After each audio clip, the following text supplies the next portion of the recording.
연면적다 3천에 파는 게 있다라고 하면 이건 계열사상 거래인데 가격이 내려간 게 아니라 이제 다르게 봐야 된다라고 얘기를 해야 되는 거죠.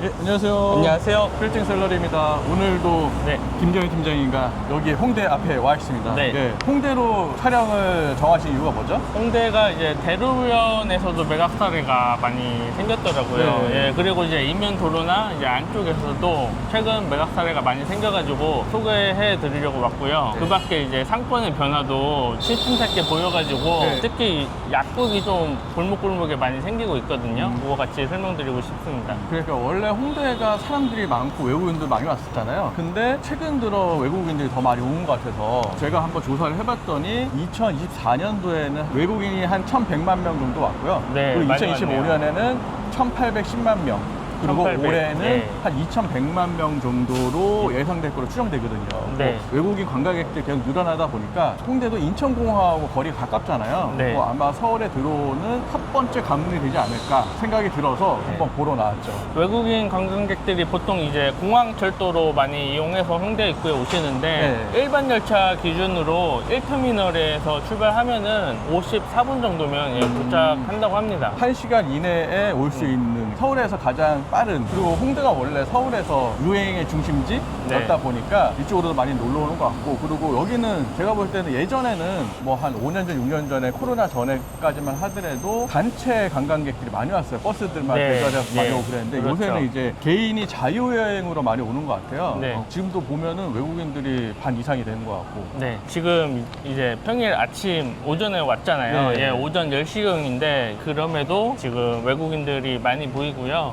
그리고 또 외국인들이 네. 많이 오는 상권에 약국들이 또 많이 생기는 이유를 또 찾아냈습니다. 그래요? 왜 그런가요? 코스메 슈티컬이라고 치료용 화장품을 얘기하는데 그거에 대한 이제 수요가 이제 많아서 온다고 하고요. 주요 상권에 올리브영이 크게 좀 돼 있잖아요. 예, 올리브영에선 팔지 않는 여드름 치료제라든지 기미 크림이라든지 연어 주사 성분의 재생 크림이라든지 이제 외국에서는 처방전이 필요한데 한국에서는 그렇지 않고 이제 바로 이제 구매가 가능해서 외국인들 사이에서 한국 여행 필수 쇼핑 리스트가 되어 있다고 합니다. 전문 의약품 같은 경우는 약국에서 팔다 보니까 매입이 가능한 것 같고, 그리고 최근 들어 이제 뭐 K-팝 열풍도 있겠지만 넷플릭스에도 우리나라가 막 잘 나가잖아요.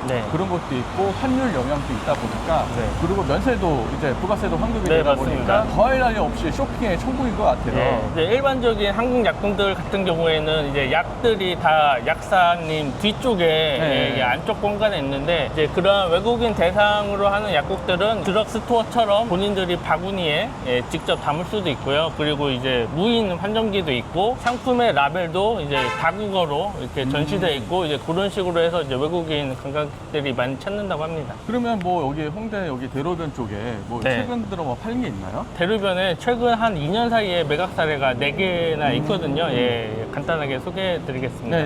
이쪽으로 가나요? 네, 이쪽입니다. 가시죠. 뒤에 있는 이 건물이 매각이 됐다고요? 네, 맞습니다. 이게 2024년 1월에 매각이 됐는데요. 대형 건물이라서 이제 전체 연면적, 그리고 이제 연면적 단가를 같이 보잖아요. 같이 소개해 드리겠습니다. 동교동 165-4번지 카카오 프렌즈가 입점된 건물이 대지 면적 242평, 연면적 1312평, 준공 연도는 2014년식이고요. 이제 지하 2층에서 지상 10층 규모이고 이제 일반 상업 지역입니다. 24년 1월에 이제 전체 매매가는 654억에 매각이 됐고요. 평당가로는 2억 7천만 원 정도입니다. 연면적 단가는 이제 4,983만 원 정도 됩니다. 연면적당 4,900이면 거의 5천인데 페런너가 5천에서 6천 정도 하고 있는데 여기가 그 정도 하면은 가격이 싸진 않네요. 그래서 이제 홍대도 이제 보시다시피 이제 서울의 주요 상권 중에 하나이고 차량 통행도 많고 하다 보니 강남 못지않은 주요 상권인 것 같습니다. 그래서 이제 강남 이면에 좀 애매한 곳을 살 바에는 홍대 대로변 매입해도 좋을 것 같습니다. 그리고 이제 이 건물의 특이점이 매입하신 분이 이제 공유자 세 분이 개인이서 이제 매입을 하셨더라고요. 예. 예. 그리고 이제 요 사례를 설명드린 이유가 이제 맞은편에 또 매각 사례가 있어가지고요. 네. 예, 같은 대로변인데 평당가는 훨씬 더 저렴하게 같은 해에 또 매각된 사례가 있습니다. 이쪽으로 이동해서 설명드리겠습니다. 네.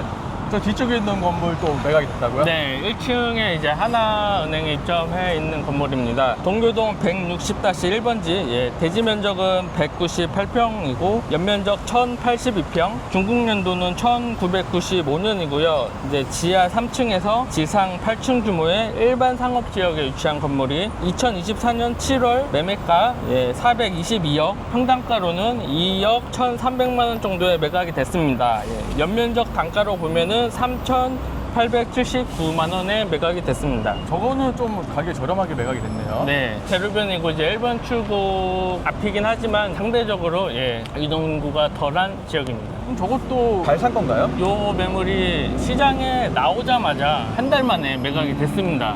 이 큰 건물이 한 달 만에 매각이 됐으면 진짜 저렴하게 나와서 매각이 된 거네요. 예, 그렇죠. 이제 방금 소개드렸던 이제 카카오 프렌즈 건물은 평당가 2억 7천만 원, 1월 사례였는데 7월에 평당가 2억 1천만 원에 매각이 됐으니 시세보다 엄청 저렴하게 나왔고 연면적 단가로도 평당 1천만 원 이상 저렴한 3,900만 원 정도 선이어서 빠르게 거래가 된 것 같습니다. 뭐 잘 샀네요. 그럼 또 다른 건물 또 있나요? 같은 대로변 매각 사례이고 조금 옆으로 이동하겠습니다. 네, 뒤에 건물 또 매각이 됐고요. 네, 맞습니다. 이제 네. 1층에 이제 무신사가 입점돼 있고 이제 머큐어 앰버서더 호텔입니다. 이 건물은 얼마에 매각이 된 거죠? 25년 6월에 매매가 이제 2,620억에 매각이 됐고요. 평당가로는 5억 5천만 원. 5억 5천이요? 예, 최고가입니다. 아, 예, 예. 홍대 대로변 최고가고 이제 연면적 단가로는 5천만 원 정도에 매각이 됐습니다. 그러면 연면적 단가로 보면 뭐 괜찮게 그래도 매각이 된 건데 2,620억이요? 와, 네. 홍대도 이렇게 비싸게 팔린 게 있네요. 그리고 이 건물 같은 경우가 재매각 사례입니다. 자산운용사에서 이제 네. 여러 펀드를 모집해가지고 매각이 된 건데 2,620억에 매각이 될 때 가장 네. 많이 투자한 회사가 우리가 많이 알고 있는 투자은행인 골드만삭스에서 1,000억 정도의 비중으로 전체 매매가의 40% 정도를 투자했다고 합니다. 그러면 이 건물이 제 매각 사례라고 얘기를 했는데 그전 네. 투자자는 그러면 언제 매입을 한 거죠? 2021년 5월에 2,430억에 매입을 해서 네. 4년 만에 이제 190억에 차익을 붙여서 매각을 한 사례입니다. 차액이라고 하기엔 그렇고 취등록세하고 뭐 이것저것 합치면은 뭐 재미는 못 보고 나온 케이스 같긴 한데 그때 2021년이면 한창 올라갈 때였는데 그때는 싸게 잘 샀다라고 했다가 네. 갑자기 금리가 막 몇 번 오르고 막 금액 내리고 했다가 그래도 결국은 조금 수익을 보고 팔았네요. 네. 그러면 이렇게 또 팔린 게 있나요? 이만한 규모의 건물이?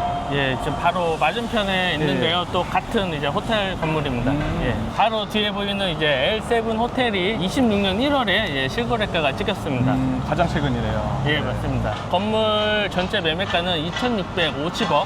예, 조금 전에 설명드렸던 머큐어보다 전체 매매가는 30억 더 비싸고요. 근데 이제 대지 면적 평당가로 기준으로 하면은 평당가가 3억 8,300만 원 정도가 됩니다. 보통 우리가 연면적 한 2,000평, 3,000평 이상은 대부분 연면적당 단가로 네. 계산을 하다 보니까 연면적당 단가는 얼마가 되는 거죠? 연면적 단가는 3,145만 원이었습니다. 오, 그렇게 저렴하게 팔렸어요? 네. 그래서 이게 바로 맞은편 사례가 불과 이제 반년 전에 있었는데 네. 생각보다 저렴하게 매각이 됐고 비슷한 입지이지만 또 코너 위치잖아요. 네. 예, 그래서 얘기하신 대로 좀 특이해가지고 찾아봤더니 이 롯데 그룹 내부 간 계열사 거래였습니다. 어쩐지. 네. 왜냐하면 네. 여기 대로변 같은 경우는 네. 솔직히 5,000평 이상 같은 경우는 그렇게 차이가 많이 안 나거든요. 근데 네. 연면적당 2천만 원 차이가 나면 정말 많이 차이가 나는 건데 네. 계열사 간 거래로 해서 좀 저렴하게 매입을 한 거군요. 예, 맞습니다. 그러면 이거는 뭐 계약 사례와 하기 좀 애매하네요. 예. 그래도 이제 비교 사례로 네. 설명드리고 싶어서 설명드렸습니다. 그러니까 이거를 보고 연면적당 3천에 팔린 게 있다라고 하면 이건 계열사당 거래인데 가격이 내려간 게 아니라 이제 다르게 봐야 된다라고 얘기를 해야 되는 거죠. 예, 그렇습니다. 그리고 또 다른 건물 또 뭐가 있나요? 예, 이제 홍대 이제 구석구석 네. 이제 골목 사건 그리고 이제 어떻게 변화됐는지 이제 이면도로 안쪽으로 들어가서 네. 설명드리겠습니다. 알겠습니다. 가시죠.